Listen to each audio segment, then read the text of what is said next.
예, 혹시 집에서 타는 승용차를 바꿀 계획이 있으신 분 있으십니까? 그렇다면 분명히 우리는 내연기관 차보다는 전기차나 조금 더 용기가 있으신 분들은 수소차를 살 가능성이 높거든요. 그런 점에서 친환경차 현재와 미래 전망하는 시간 갖도록 하겠습니다. SC 글로벌 센터 김선규 소장님 오셨습니다. 어서 오십시오. 네, 안녕하세요. 전기차는 이제 많이 확산이 되는 것 같고요. 수소차 관련해서는 사실 연말에 좀 노이즈가 또 좀 있어서 수소차 관련주들이 좀 급락하기도 했었는데요. 지금 친환경차의 현주소 어디까지 와 있는 겁니까? 일단 지금 그 중요한 거는 많은 분들이 이제 전기차를 많이 위주로 얘기하시니까 우선 전기차를 이야기를 하자면은 지금 이제 완성차로서는 이제 상당히 이제 대중적으로 상용화할 수 있는 단계까지 이제 왔다고 저는 보고 있습니다. 일단은 그렇고 여기에서는 중요한 건 주행거리를 얼마나 이제 좀 더 늘리느냐 이제 그런 부분인데 그래도 일단 기본적으로 로컬 에리어에서 쓸 수 있는 만큼은 다 됐기 때문에 이거는 충전 인프라가 이제 앞으로 얼마 정도 되느냐에 따라서 좀 더 이제 달라질 수 있다고 보고 있고요. 결국은 이제 충전 인프라의 확충하고 여기에 대한 관리가 이제 앞으로 좀 더 그 신경을 써야 될 그런 주제로 이제 나왔습니다. 그래서 일단 전기차 충전기 같은 경우에 지난해 같은 경우 이제 보조금을 지급받고서 정부에서 많이 이제 좀 이제 어느 정도 설치를 했었는데 이랬던 것들 중에서 한 75% 정도 그러니까 4,000대 이상이 지금 설치가 됐는데도 한 3,100대 정도 이상이 지금 고장이 나 있는 상태입니다. 충전기가요? 네, 그렇습니다. 네. 이게 정부 보조금을 지급받은 것들은 지금 그런 상황이고 그다음 민간 업자들이 하고 있는 건 오히려 좀 관리가 어느 정도 되고 있기 때문에 앞으로는 이런 그 전기차 충전기에 대해서 이제 개수가 문제가 아니라 앞으로 이거에 대해서 좀 더 그 관리를 해가지고서 이게 어느 정도 좀 지속적으로 관리가 되고 그다음에 여기에 대해서 앞으로 얼마나 더 사용을 더 많이 할 수 있게 하느냐 이게 이제 앞으로 좀 더 중요한 그런 관점이 될 것이다. 이제 저는 일단 그렇게 보고 있습니다. 경제학에서는 그걸 공유자원의 비극이라고 합니다. 주인이 없으면 관리를 잘 안 하는 거거든요. 네. 그 계약했는데 책상에다가 이거는 네 책상이야 이름 붙여주면 잘 관리하는데 그냥 넣어놨어 그러면 막 그렇군요. 관리가 잘 안 되는군요. 그런 게. 전기차 이제 아무래도 친환경차 가운데 전기차가 빠르게 와 있죠. 수소차나 이런 건 아직 좀 멀기 때문에요. 전기차 얘기를 하면 2022년에 뭐 가능성은 크고 있을 수 있는 위협에 대해서 뭐 중국 업체들의 위협이나 혹은 뭐 또 테슬라의 배터리 내재화 이런 얘기도 있습니다만 원재료 값 상승 지난번에도 말씀하셨잖아요. 그게 부담될 수 있다. 특별히 리튬 쪽이 부담된다고요? 지금 현재 가장 큰 문제가 일단 리튬이 이제 1순위가 됐습니다, 사실은. 지금 현재 그 아르헨티나에서 나오는 일단 아르헨티나와 칠레가 현재 가장 그 큰 세계 최대의 그 리튬 생산국이 광산을 가지고 있죠. 이때 호수를 가지고 있는 경우가 있고 이제 광산을 가지고 있는 경우가 있는데 광산의 경우에는 이제 호수보다도 훨씬 더 한 몇십 배, 한 20에서 30배 정도 더 고밀도의 그 리튬을 가지고 있습니다. 근데 문제는 이 광산에서 얘기하기를 현재 2022년도에 생산은 더 이상 좀 어려울 수 있다. 그 이전 개연 수준으로 이제 나오지 않을 수 있다. 즉 고갈이 돼 간다는 이야기죠. 그렇기 때문에 미국이라든가 서구권은 지금 이제 남미 쪽에 새로운 리튬 광산 개발에 지금 돌입을 했고, 그다음에 이제 리오틴토 같은 이런 그 중요한 회사들 같은 경우도 지금 이제 새로 나와 있는 아르헨티나에 있는 이 리튬 광산을 지금 현재 한 8,520억 원 정도의 20억 달러에 지금 이제 그걸 합병을 하려고 그러고 있습니다. 근데 상당히 고가임에도 불구하고 이렇게 하고 있다는 얘기는 그만큼 리튬이 앞으로 이제 좀 희귀해진다는 이야기고, 현재 이제 블룸버그에서 나온 거를 보시게 되면 이제 2020년, 21년이 돼가지고 완성차들이 이제 급속하게 여러 가지 상용화되고 나오기 시작하면서 이 리튬의 수요가 급격하게 올라갔기 때문에 이에 따라서 가격이 올라간 걸 볼 수 있습니다. 그렇기 때문에 앞으로 2차 전지의 광산 개발이 어느 정도까지 될 것이냐가 이제 전기차의 확장이 어느 정도 될 것이냐를 이제 결정할 그런 요소가 된다고 보고 있습니다. 네. 원재료 가격 상승이 이제 부담이 되고 있어서요. 내년에도 원재자의 수급을 잘 봐야 될 것 같습니다.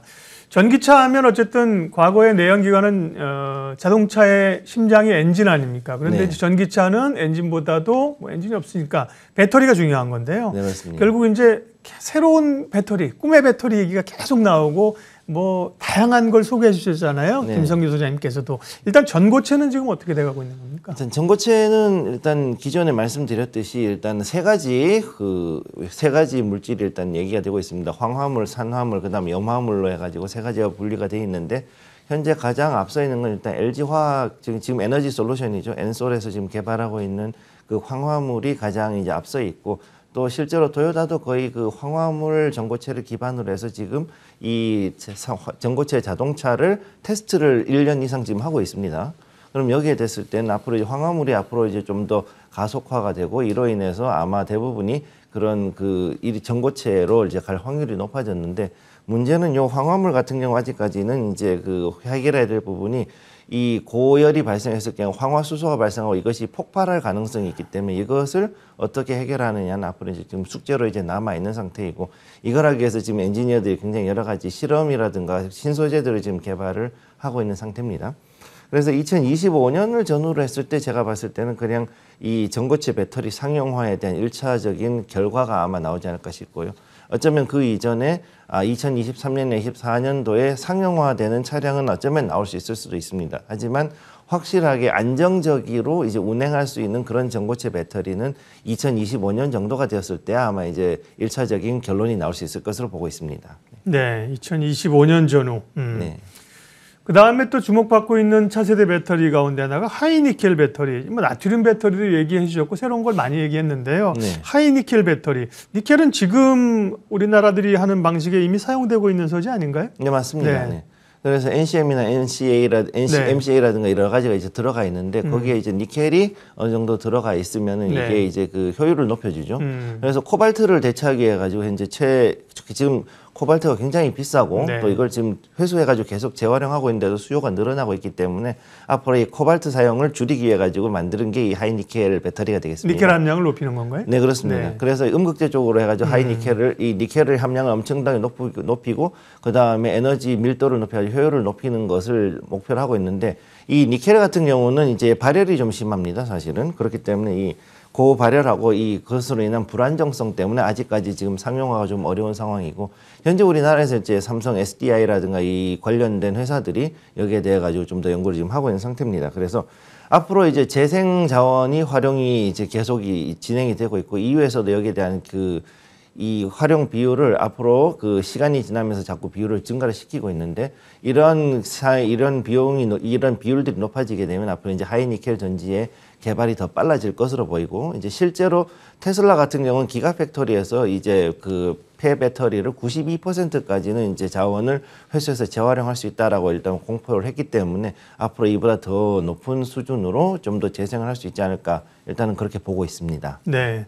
그다음에 바나듐 얘기도 하셨습니다. 바나듐 배터리 공부를 열심히 했는데도 사실은 이게 전문 분야가 아니라 들을 때는 아는데 기억이 또 잘 안 납니다. 바나듐 배터리는 지금 어떻게 되고 있나요? 지금 바나듐은 일단은 레독스 그래가지고서는 이제 순환 환원 흐름 배터리라는 게 있고 그다음에 네. 지금 제가 말씀드렸던 건 이온 배터리거든요. VIB 그래서 이온 배터리거든요. 이 이온 배터리는 완전히 리튬하고 똑같은 그런 이온 배터리 전해질에서 이제 또 바나듐이 들어가가지고 네. 이걸 가지고서 이제 이온화된 그런 전류를 흐르게 하는 구조인데 이게 11월달에 이제 요게 이제 좀 상당히 좀 좋은 성과를 거두게 됐습니다. 그래서 15일에 이게 규제특례 심의위에 올라가 가지고 여기에서 이거를 기술 실증에 대해 가지고 승인을 받고 통과가 됐습니다. 그래 가지고 요거는 현재 신사동에 압구정에 있는 하이마트가 있지 않습니까? 거기에 이제 지상에다가 ESS를 설치하고 거기서 무상 충전 서비스를 앞으로 진행할 예정으로 되어 있다라고 일단 그렇게 일단 얘기가 되어 있습니다. 그래서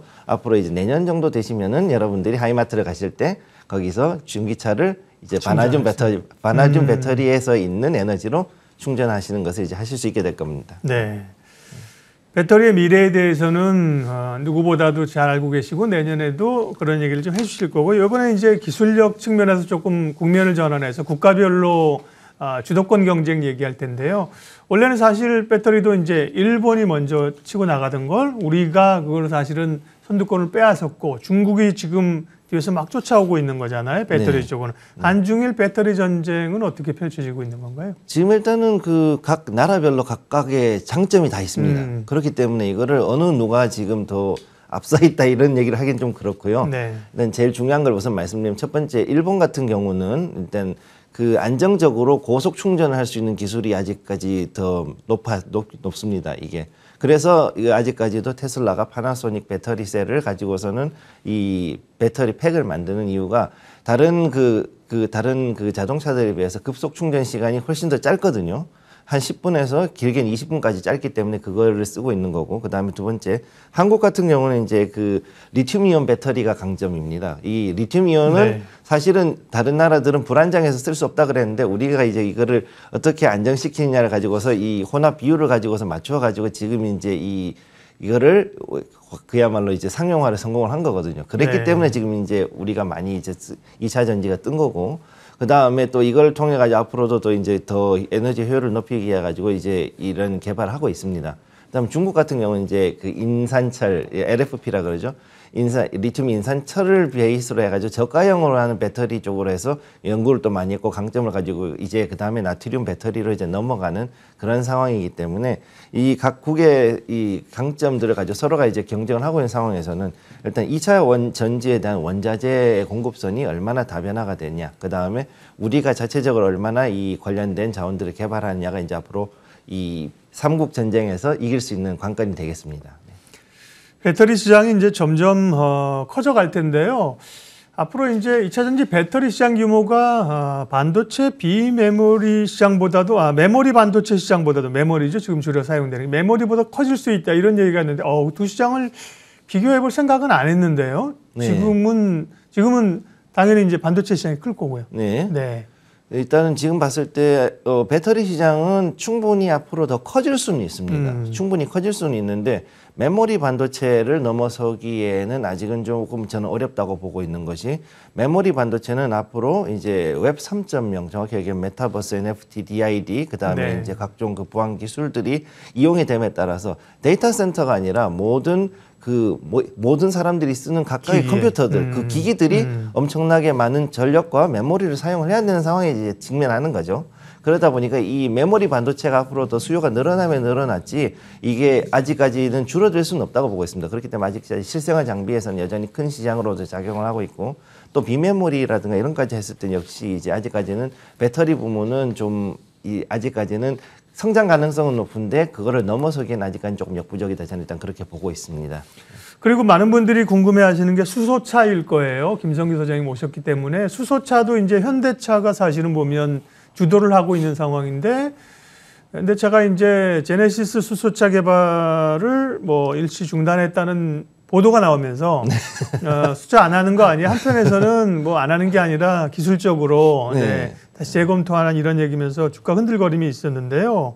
수소차는 어떻게 되는 거예요? 수소차는 이제 좀 요거는 제가 봤을 때 시장이 너무 좀 겁을 먹었다라고 저는 일단 그렇게 표현하고 싶고요. 요거는 제가 일단 수소 모빌리티 쇼를 지금 한 지가 9월에 얘기하고서 3개월 만에 이거를 뒤집어 엎는다는 건 지금 사실 말이 안 됩니다. 이거는. 그리고 이제 그렇죠. 그 현대차 자체 로드맵으로 봤을 때 지금 이제 내연기관을 없앤다 뭐 그런 얘기도 지금 하고서는 파워트레인 부서를 없앴다 이런 얘기까지 나오고 있지만은, 그럼에도 불구하고 엔진은 여전히 생산을 하고 엔진에 대해서 보완이라든가 이런 거를 하는 부서는 아직까지는 계속 남아있고 앞으로도 계속 존속을 시킬 거기 때문에 이런 거에 대해서 너무 갑자기 놀라거나 이러시면 안 되고요. 아직 확정된 사항은 아닙니다. 지금 현재 수소차가 나가기 가장 힘든 부분은 뭐냐면은 글로벌 탄소 중립을 해가지고 수소차에 대한 지원이 일단 지속이 돼야 되는데, 가장 중요한 거는 일단은 법제화입니다. 여기에 대해 가지고서는 이 수소에 대한 관리가 너무 굉장히 타이트하거든요. 일단 위험하고 폭발성이 있다는 뭐 이런 이야기 때문에 그러는데, 그럼에도 불구하고 아직까지 이제 여러 회사들이 여기에 대해서 안전성 확보하기 위해서 신소재 개발이라든가 아니면 여러 가지 이제 여러 가지 중요한 기술들과 이거 규격들을 만들고 있기 때문에 이런 수소 충전하고 그다음에 저장하고 수송에 대한 인프라의 법제화, 그다음에 여기에 대한 그 시설에 대한 투자가 앞으로 이제 가장 중요한 이슈가 될 것으로 보고 있습니다. 네. 전기차, 친환경차의 미래에 대해서는 계속 얘기할 시간이 있고요. 요거 하나, 지금 배터리 내재화이기 때문에 사실 올해도 테슬라가 그 얘기했을 때 관련주들이 한번 덜컹거렸잖아요. 근데 연초 제가 얼핏 듣기로도 내년 뭐 2월인가요? 또 뭐 배터리 데이 이런 게 있어서 내재화가 또 좀 나올 수 있다는 얘기가 있는데 네. 그 부분은 어떻게 되고 있습니까? 일단 내재화라는 것이 결국 뭐냐면 두 가지 측면을 봐야 됩니다. 첫째는 이제 차량 내부에다가 정착을 하냐라는 의미가 있고, 그다음 네. 두 번째는 뭐냐면은 이제 완성차 완성차 업체들이 업체가 직접 자기들이 직접 만들겠다는 만들겠다는 얘기를 하는 거거든요. 테슬라는 네. 지금 그거를 이야기를 하고 있어요. 네. 테슬라는 그렇게 얘기를 하고 있는데 국내 업체에서는 그렇게 하기에는 일단 정부에서 이야기하는 부분이라든가 여러 가지 그 이해관계가 있기 때문에 이 부분에 대해서는 사실은 국내 업체들이 그렇게 하기엔 조금 힘들고, 단 이제 테슬라 같은 경우는 LFP 배터리로 인해 가지고 배터리를 이제 내부 차량 내부의 셔시라든가 프레임에 장착하는 것들은 이제 본격화할 수는 있습니다. 그럼 뭐 기가 팩토리를 통해 가지고 그렇게 할 수 있는데, 단 우리나라 같은 경우는 그렇게 하지 못하면 우회해 가지고 오히려 배터리에 관련된 업체들, 정확히 부품이라든가 이런 데 관련된 업체들 M&A 할 가능성은 충분히 있는 거죠. 그럼 그렇게 했을 때는 완성차 업체들이 이렇게 해가지고 배터리 이 내재화에 대해 가지고서 일단 정부가 얘기하지 않는 부분을 가지고서 어떻게든 들어간다 했을 때 약간은 어느 정도는 좀 영향을 받고 이 배터리 업체들이 좀 타격을 받을 가능성은 좀 있다고 봐야 되겠습니다. 네. 친환경 차의 2021년 12월 말에 현재 그리고 2022년의 미래 그림을 그려봤습니다. 세부적인 사항들은 기술 변화라든지 또 말씀하신 테슬라의 움직임 이런 얘기들은 새해에도 꾸준히 얘기를 하면서 팔로우업 하도록 하겠습니다. SC 글로벌 센터 김선규 소장님 함께했습니다. 고맙습니다. 네, 감사합니다.